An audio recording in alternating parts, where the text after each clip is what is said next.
Les petits détails des plus grands films, bienvenue dans Aviez-vous remarqué?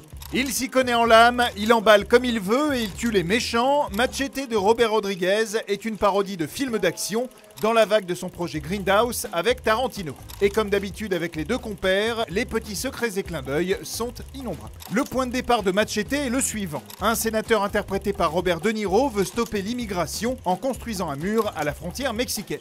Ça vous rappelle quelque chose? Eh oui, ce qui passait pour une parodie en 2010 est devenu réalité 6 ans plus tard avec Donald Trump. No comment. Revenons à Machete. Le film était déjà culte avant même d'exister, puisqu'il est tiré d'une fausse bande-annonce diffusée avant Planète Terreur de Robert Rodriguez. Cette bande-annonce a eu un tel succès que le réalisateur a décidé d'en faire réellement un film. Une autre fausse bande-annonce de Grindhouse a également été adaptée par la suite, Hobo with a Shotgun de Jason Eisner. Si Machete marque le premier film où Danny Trejo tient le rôle principal, il incarnait déjà le personnage de Machete Cortez dans la série des Spy Kids, toujours signé Robert Rodriguez. Machete s'inspire également du personnage de Navajas, campé par Trejo dans Desperado, allant même jusqu'à reprendre une scène à l'identique dans laquelle il lançait des couteaux depuis le toit d'une limousine. On peut d'ailleurs lire sur la fiche de renseignement de Machete la véritable date de naissance de Danny Trejo, le prénom de Navajas, ainsi que le surnom Cuchillo, son personnage dans le film Predators. Et en parlant de Predators, produit par Robert Rodriguez, sachez que le film était tourné en même temps que Machete dans le studio juste à côté.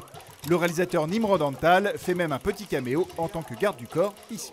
Quant à Steven Seagal, grand habitué des rôles de dur à cuire, c'est la toute première fois qu'il incarne le grand méchant d'un film. C'est même la première fois qu'il perd un duel à l'écran, ce qui est parodié dans le film, puisque même avec une machette dans le ventre, il continue à parler et choisit lui-même de se suicider. Oui, c'est un vrai dur à cuire, on vous avait prévenu.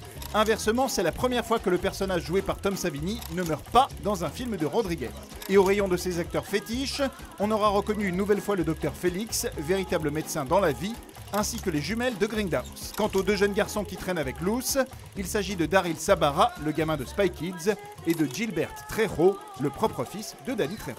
Côté référence, Rodriguez a placé l'adresse de son entreprise Troublemaker Studio au détour d'un document. On notera par ailleurs que la chaîne de télé Exactamundo est un jeu de mots entre la fameuse expression de Fonzie dans Happy Days et la véritable chaîne Telemundo.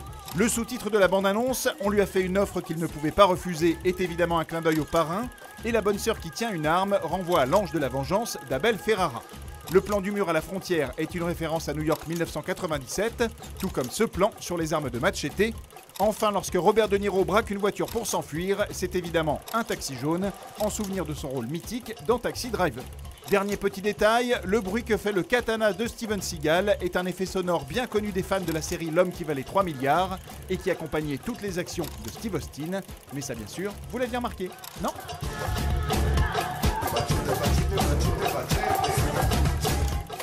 Retrouvez ce film à regarder chez vous sur notre nouvelle application Allocinéum, disponible sur smartphone et tablette.